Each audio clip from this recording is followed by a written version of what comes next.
Assalamualaikum warahmatullahi wabarakatuh. Bapak Ibu Guru Penggerak bersama dengan saya, Ibu Wewista Puspitasari, SD Negeri 10 Pangkalan Baru, Kabupaten Bangka Tengah. Saya akan memaparkan jurnal refleksi Dwi Mingguan, modul 1.4 Budaya Positif. Model refleksi kali ini yang saya gunakan adalah Six Thinking Hats atau teknik 6 topi. Model Six Thinking Hats diperkenalkan oleh Edward de Bono pada tahun 1985. Model ini melatih kita melihat satu topik dari berbagai sudut pandang yang disimbolkan dengan 6 warna topi. Setiap topi memiliki cara berpikir yang berbeda. Topi menuliskan informasi sebanyak-banyaknya terkait pengalaman yang terjadi. Topi merah menggambarkan perasaan saya terkait dengan topik yang sedang dibahas. Topi kuning menuliskan hal-hal positif yang terkait dengan topik tersebut. Sedangkan topik hitam menuliskan apa saja kendala ataupun hambatan, resiko dari tindakan atau peristiwa yang sedang dibahas. Topi hijau menjabarkan ide-ide yang muncul setelah mengalami peristiwa tersebut.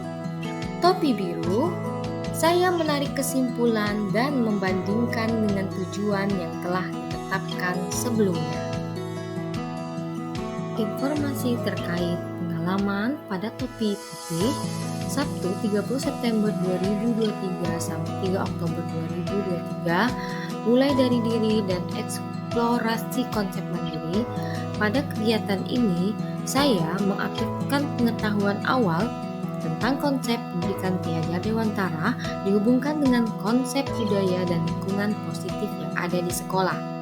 Selanjutnya, Sabtu tanggal 30 September 2023 hingga 3 Oktober, eksplorasi konsep-konsep forum diskusi.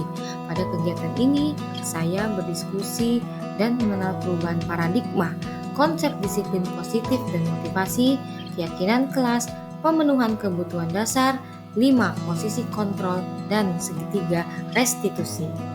Rabu tanggal 4-9 Oktober 2023 pada ruang kolaborasi, kegiatan rutin kolaborasi bersama fasilitator dan CGP lainnya untuk menganalisis sebuah kasus indisipliner siswa. Analisis kami berdasarkan konsep budaya positif dan kami presentasikan. Selanjutnya, 10 Oktober 2023 demonstrasi kontekstual. Pada kegiatan ini, kami melakukan 2 praktik penerapan segitiga restitusi untuk menyelesaikan kasus indisipliner siswa yang ada di sekolah. 13 Oktober 2023, elaborasi pemahaman. Pada kegiatan elaborasi pemahaman bersama instruktur menguatkan pengetahuan kami mengenai konsep budaya positif. 13 sampai 30 Oktober 2023, aksi nyata dan post test modul 1. Aksi nyata kami laksanakan dengan menyebarkan pengalaman dan pemahaman kepada rekan kerja sejawat terkait penerapan budaya positif di sekolah. Selanjutnya, sebagai evaluasi pemahaman modul 1, kami melakukan post test modul 1. Pada topi merah, bagaimana perasaan saya setelah mempelajari modul 1.4 budaya positif? Saya sangat bersyukur kepada Allah Subhanahu wa Ta'ala dapat mengikuti serangkaian proses pembelajaran di modul 1.4 budaya positif dengan lancar.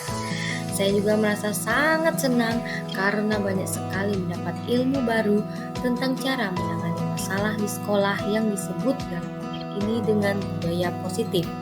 Saya juga sangat senang berkolaborasi dengan tim saya bersama Bu Kustini, Pak Arti, dan Pak Hari, dan dapat berdiskusi dengan kelompok B. Dari ilmu yang saya dapatkan, saya merasa tertantang untuk dapat menggerakkan kepala sekolah dan rekan guru dalam mewujudkan budaya positif.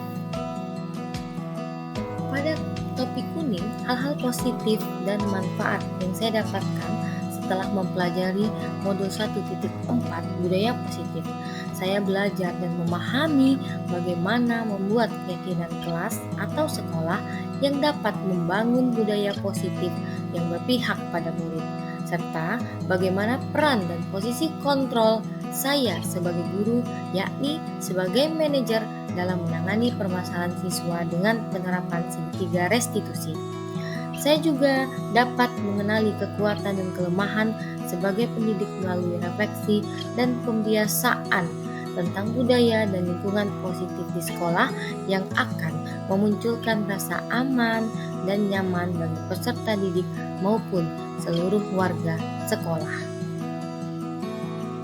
Pada topi hitam, saya mengungkapkan apa saja kendala dan hambatan dalam penerapan modul 1.4 budaya positif. Kendala yang saya hadapi selama pembelajaran modul 1.4 terkait penerapan positif di sekolah, saya kesulitan menggerakkan seluruh stakeholder yang ada di sekolah dan menanamkan serta menumbuhkan kesadaran akan budaya positif membutuhkan waktu dan usaha yang berkelanjutan dan konsisten. Selanjutnya, jabarkan ide. Setelah mempelajari modul 1.4 ini, saya mempunyai beberapa prakarsa sebagai berikut. Pertama, merumuskan apa saja yang perlu saya tingkatkan mulai dari diri dalam menerapkan budaya positif di kelas atau sekolah, terutama dalam menyelesaikan masalah. Kedua, menyebarkan pemahaman dan pengalaman budaya positif ke rekan-rekan guru, baik dalam bentuk luring dan menggunakan video YouTube sebagai media komunikasi ke rekan-rekan guru di luar sekolah. Ketiga, berkolaborasi dengan kepala sekolah, merancang keyakinan sekolah sesuai refleksi permasalahan di sekolah dan merancang keyakinan kelas bersama murid. Dan yang terakhir, mengamati dengan metode ATM, amati, tiru, dan modifikasi budaya positif sekolah lain yang sudah berjalan, baik itu melalui pengamatan langsung ke sekolah terdekat atau melalui digital. Kesimpulan, refleksi diri akan membuat seorang pendidik mampu mengukur kekuatan dan kelemahannya. Kekuatan ini akan menuntun peserta didik dan seluruh warga sekolah untuk membangun budaya positif. Hal baik dan budaya positif ini akan semakin mudah terwujud jika terjalin kolaborasi dan sinergitas yang solid. Dengan bergerak bersama dari berbagai aset kekuatan yang ada di sekolah sesuai dengan tujuan awal saya mempelajari modul 1.4 budaya positif. Dokumentasi alur merdeka pada pembelajaran modul 1.4 budaya positif. Terima kasih Bapak Ibu guru hebat. Mari bergerak, dan menggerakkan.